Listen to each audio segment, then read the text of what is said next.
Okay, this is the lecture, the full shebang on the chapter 18 of our book. It's going to be divided up into three parts: immigration, cities, and then the reform movements of this time period. I'm going to skip some of the stuff in the book that's kind of marginal, peripheral, a lot of this is stuff I went over in chapter 17, or I'm going to go over in chapter 19. So I want to focus on these three things because studying them as three things helps us remember them, right? That the city as a kind of locus, a center where this stuff comes together. It's a site of immigration. And because of that immigration, it's a site of reform movements targeted at immigrant groups. So a lot of the progressive reform movements are targeted at newly arrived immigrants. And then, of course, they make up the demography of a city. And a city evolves as these different immigrant groups also evolve. The infrastructure of the city evolves. So I have here in the background, this is not from period 6. This is from the 1970s in New York, a scene of urban decay. And I show this ahistorical image because this is the kind of, there's an arc to the narrative of urban kind of growth and then decay and renewal. And it kind of begins in the period we're looking at, where without running water and electricity and the ability to build taller buildings and public transportation, cities wouldn't exist. Without the ability to pack people in dense apartments or dense areas, we wouldn't have the modern American city, right? European cities are a little different because they developed a long time ago. And that history is tied up with immigration, it's tied up with reform, and we're kind of on the other side of it now, right? That when we're looking at the emergence of cities in the 1880s, by the 21st century, we're on the other side of it. This is a time period where um, rich rich people are moving to poor neighborhoods, right, and displacing poor people. That's not a that's a that's a newer kind of thing. We're going to be looking at a time period where people with enough money are moving out of cities, right, to get away from new immigrants, poor people, etc. Okay, so speaking of the immigrants, that's where I'll begin with immigration. And this is a kind of uh, East Coast focused, maybe. We went through and did Chinese immigration. It's kind of its own thing on the West Coast. But a lot of this stuff is applicable to the Chinese as well. But in this time period, there's a lot of what we would call ethnic groups are considered races, right? Like Southern Italian or Eastern European, Greek, whatever. But they're kind of like, yeah, they're still kind of white. And Chinese immigration was not considered white, right? So there's a distinction there. A lot of this stuff applies to these kind of what we might call white ethnics. To kind of go through and look at this stuff here, as I may have mentioned in class, right? There's a this idea of the Janus, right? Two-faced, dark and light, opposites together in one. Um, uh, and that the word immigrant is that in American history, right? That it's this, what we might also call an empty signifier. It's something that we all know what it means, right? Who knows what an immigrant is? Everyone raises their hand. And then you say, well, define some of the characteristics of an immigrant. And then everyone gives you a different definition. Same thing with like freedom, right? Who likes freedom? Everyone raises their hand. What do you mean? Economic freedom, freedom of speech, racial equality, social justice, whatever. Going to get different definitions. And that's what you get here with immigrant, right? On the one hand, in the American story, we have the immigrant as all this good stuff, right? They're fleeing persecution. The United States accepts them. These are people searching for freedom. They're kind of the like hard-working ideal of the American spirit of ingenuity and thrift and hard work and bootstrapping it, dollar and a dream, all of that stuff, right? Is like, yay, immigrants. Um, they get the job done, right? To quote Hamilton. I mean, we're way past that now, right? Shouldn't be doing that. Shouldn't ever really be quoting Hamilton. Anyway, then there's the bad stuff. They're dangerous. They're looking for handouts. They're lazy. They're anti-American. And in American history, this dichotomy, right, this kind of Janus-faced nature of the term immigrant. Now, I don't mean immigrant as like an actual person. I mean like as a like abstract category that people talk about, that politicians pass laws about, that affect immigrants, immigration, whatever. It's both of these things, right? The both and that is something that I'm in talking in particular about this time period, 1880s, 90s, up to the 1920s. But this is applicable at any time. That's why it's a good thing to know this, because you can apply it to the Irish in the 1840s or the Italians in the 1880s or immigration now, right? It's the same thing. Right? It's the same kind of narrative. You get the same narrative. The formula is the same, right? The inputs might change, but the formula is the same. And out of this kind of Janus-faced the Janus-faced nature of the immigrant, we get very strong anti-immigration politics that emerge in this time period, like they did in the 1840s against the Irish, and like they did in the 1870s against the Chinese, and like they will against other immigrant groups later. It keeps on kind of emerging. And why does this happen? Why does it work?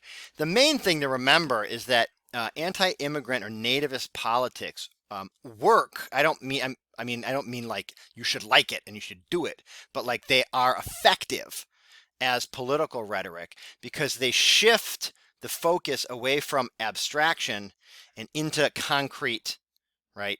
Like people. You can't get mad. I mean, you can get mad. You can get mad at laissez-faire economics, but it's kind of hard to like take your anger out on laissez-faire economics or globalization, right? Or automation, all of these things that fundamentally change an economic order and a social order, how people work, where people work, what constitutes work, who is working. As those things shift, people lose jobs, they become fearful of what's going to happen to them. And politicians say, I know what the solution is. It's those people. Right? It's that group. It's the Irish. It's the Italian. It's the Mexican. It's the Chinese. You name it. And then it's not true, right? But that's not going to stop a politician from saying it, right? Politics isn't about the truth. It's about winning. And sometimes you win with fabrications, falsehood, fictions, exaggerations, and straight up kind of like fear mongering. And this is what happens in this time period, right? People are displaced, they're out of work, their jobs aren't secure, everything is changing, cities are growing, all these new immigrants, people are moving off of the farm. Everything about what people know is changing. Why? People say. Those people are the reason, even though the recently arrived immigrant is a product of the same larger forces, right? This is why it kind of works. The other thing it does is it kind of freezes American identity, right? So the English and the Germans in the 1840s are saying like, we are real Americans. You Irish are not, right? By the 1880s, you got English, Germans, and Irish saying, we're real Americans. You Italians are not. And then on and on and on, right? So it kind of creates a sense that the newly arrived immigrant is the threat, even though you have these waves of immigrants. There's a political cartoon, I think it's a Thomas Nast or something to that effect, of like all these immigrants walking off of a gangplank on from a boat onto shore, and each one of them then kind of is like turning around and trying to stop the last immigrant, saying like, no more immigrants, like we don't have space, we don't have room for you. So that it targets the marginalized. That's always again, to be cynical about politics, that's a winning formula. No politician is going to target the majority, right? Yeah. Social movements target the majority, abolition, women's rights. There's a lot of outside social movements that target the majority, a majority opinion. But if it's in the realm of politics, you ain't going to get elected by targeting the majority. So you focus on a marginalized group, the immigrant, the other, right? Sexually deviant, whatever it is. And you can, get people all worked up about it. doesn't actually do anything. Doesn't fix the economic problems, right? Doesn't address the push and pull factors of migration. If there's an area of the world that has really bad conditions, people are going to continue leaving that area of the world until the conditions improve. That's a push factor, migration. If there's another area of the world where wages are higher, it's safer, corruption is less prevalent, that's a pull factor. People are going to want to come to that area of the world. Unless those push and pull factors change, you're still going to have that simple kind of supply and demand of migration. You can throw barriers up, you can make it harder, you can make it illegal, you can put people in jail, you can do whatever you want, but people are still going to do it, right? It's just riskier when they do it. It's reactive, not responsive, and then lastly, it's wrong, right? Like scoreboard. When it comes to nativist politics, scoreboard is kind of like you don't have any wins. The nativists don't, the Adams administration in the last part of the 18th century against the French, that's not a good look. The Know Nothing Party and their feelings about the Irish, that's not a good look. Anti-Chinese sentiment, not a good look. Anti-Irish, anti-Jewish, not a good look. And kind of like there's no one where like, oh, that's the moment where the nativists were right about them. No, like the way that the historical record kind of works is that you don't want to be on this side of history, but people do it and people still do it, and they're wrong. That's not my opinion. I mean, it's just like that's just the historical record. Okay, so that's immigration. Now a little bit about cities. So there's New York City. The greatest city in the world. More dumb Hamilton references. I wish I'd never seen it because now it's just in my head, stuck there forever. Like a who knows what. Okay, so let me get back on track here. You're seeing all of this stuff at once. So immigrants, just talked about immigrants. Where do they move? Right, they move to cities. And what are immigrants? Just like when we talk about the Industrial Revolution, and you don't think, like, do you really think about what's being made? It's cars. So we have all this public transportation. It's trains. It's electric wire. All of the stuff that fuels, right, the growth of cities. It's well, not tanks yet, but it's warships, it's cannons, it's guns. All of the stuff that the United States is going to use to become a global superpower. Similarly, when we think of immigration, immigrants, you might picture them working in factories, but make the connection that they are laborers and consumers. So they're both making stuff and buying stuff. So they're really central to the American economy, right? In that they're both on the supply side and demand side. They have a major hand in that. They're politically active. So these are people who are kind of radical. Radical politics is the order of the day when they're in Europe, and they come over with that sentiment. A lot of the red fear, the anti-communism and anti-anarchism stuff is kind of trumped up rhetoric, but a lot of it is real, right? And that like a lot of these people do practice a kind of radical politics. Interestingly enough, Frank Sinatra's mother was a anarchist organizer, and I think the Seamstresses Union in Hoboken, New Jersey, and New York. So whatever kind of Freudian thing is going on there with how Sinatra turned out with his politics, I don't know. But a lot of people of that generation, and women in particular, not just men, but women they were well read in politics. They organized, they worked together to get more higher wages, shorter working hours, etc. And then the more casual examples of mutual aid, which sometimes was used to radical effect, sometimes it wasn't. So the example I always use is the Bank of America, which originally the Bank of Italy or Bank of Italian America. Part of it was mutual aid for Italian workers. They couldn't get loans, right? Regular banks, because they were racist, wouldn't give Italian laborers loans. So an Italian guy set up a bank for Italians, and it became the Bank of America, and actually innovated a lot of very like modern banking practices that are still with us today. You can get into that in your econ class or something, I suppose. The immigrants are crowded into ghetto communities. And I mean like crowded. They're like pushed into. They're not just like there by choice in a crowd, but they're like pushed into these communities, and not people won't rent to them outside of those communities, etc. Meanwhile, the natives, and when we say natives, we don't mean Native Americans, right? We mean nativist, like white Americans. They start moving to the suburbs, and in doing so, they take their money with them and they depress local economies, which starts to lead to this cycle, which is a ongoing thing for urban communities in the United States, really up until recently, right? Rich people move out. Bad neighborhoods grow, more rich people move out, the economy suffers, there's less disposable income going around, so local businesses suffer, they go out of business, there's less, right, you get it.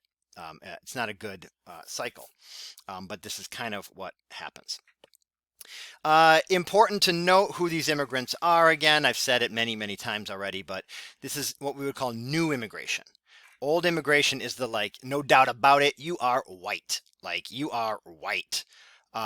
You are English, or what they would Anglo-Saxon, right? Which is not a thing. Caucasian is not a thing, or it is, but it's like, that Khabib, that MMA fighter, or Stalin or something. People from the Caucasus Mountains are Caucasian. I'm not from the Caucasus Mountains. But whatever, white. That's old immigration. New immigration is the, like, yeah, you're white, but like not really, right? Southern Europe, Southern Italy in particular, Northern Italians have a whole thing where they're like they are white, but they're not Southern Italians. That's a whole like inter-Italy kind of thing they got going on. Jews from Eastern Europe fleeing, right, the pogroms and the kind of genocidal practices of various countries. Catholics. Who the Irish were the first major group of Catholic migrants, more Jewish migrants. These are people who are poor. They're not like the Germans or the Scandinavians or the English who came over. They sold all their stuff in the old country. They came over, they bought a big farm, like success, bang.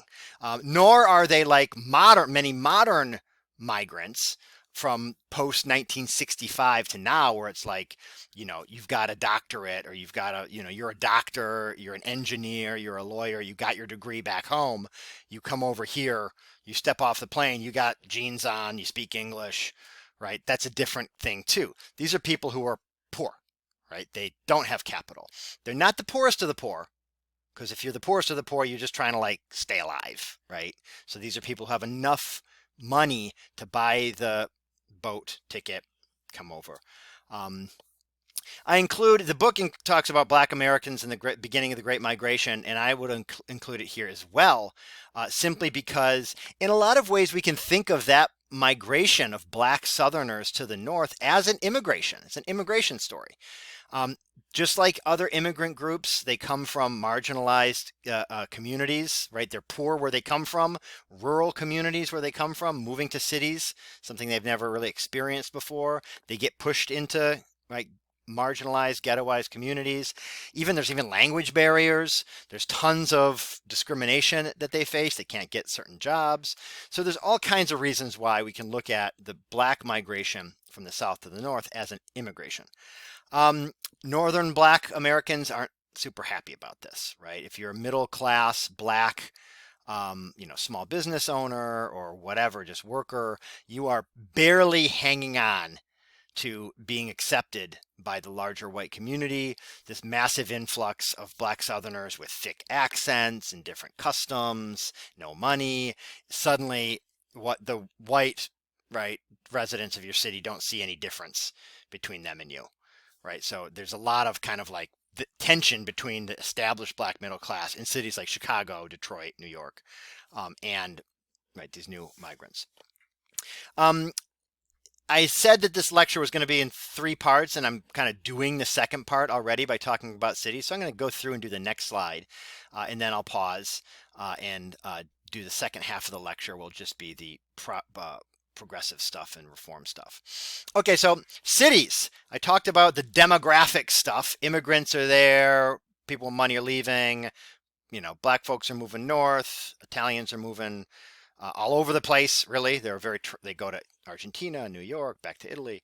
But what about the actual infrastructure, right, of cities?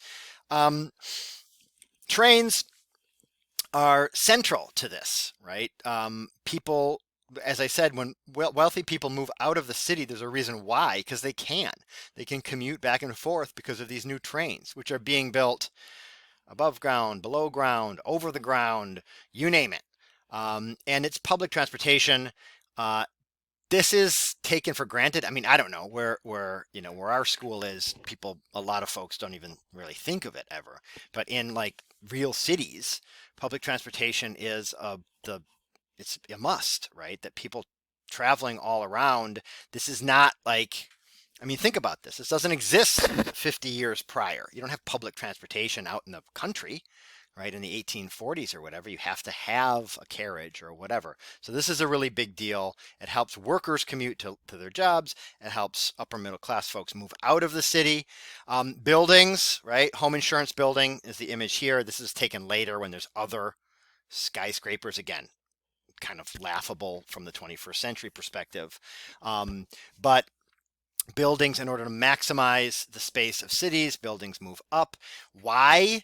The book doesn't get into this too much, but like the steel is stronger, more reliable. The windows become better. They're still really bad windows, but the technology of the windows is better, so you can put more of them on there. They don't break as easily. They're easier to transport. So all of these technological innovations, because of the Industrial Revolution, help you to build these big buildings. Elevators, right? How are people going to get all the way up and down without some, I can take all this, the stairs, right? Elevators, all this stuff.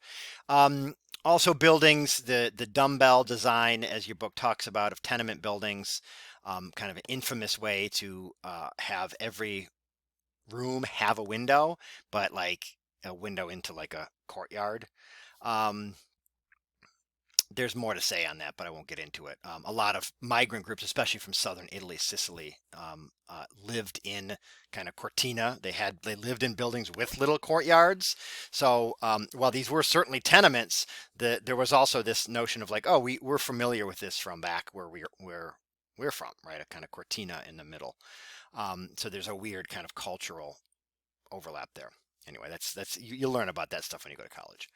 And then electricity. Obviously, electricity, running water, electricity. You can't have cities, you can't have a building like this without electricity or running water, right? So it's just little things that, again, from our 21st century perspective, it's like we don't even think about the internet anymore as being something that's a given in our lives.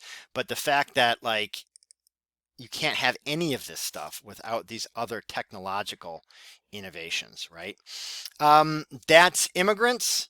That's the cities, right? The two coming together, immigrants living in cities, cities growing, right? Producing the kind of infrastructure that you need to have these large groups of people, electricity, running water, bigger buildings, trains to move people around, more people come, all that kind of stuff is linked together. In the second half, I'll stop recording it and then I'll make a new recording for the next element, which is going to be progress in reform. I could go through, I'd do the whole thing right now. I'm not gonna, and I'm gonna do it, but I just want to start uploading this one, then I'll move on to the next one, just so it's a two-parter. So that's that for now, and I'll record the next one right now.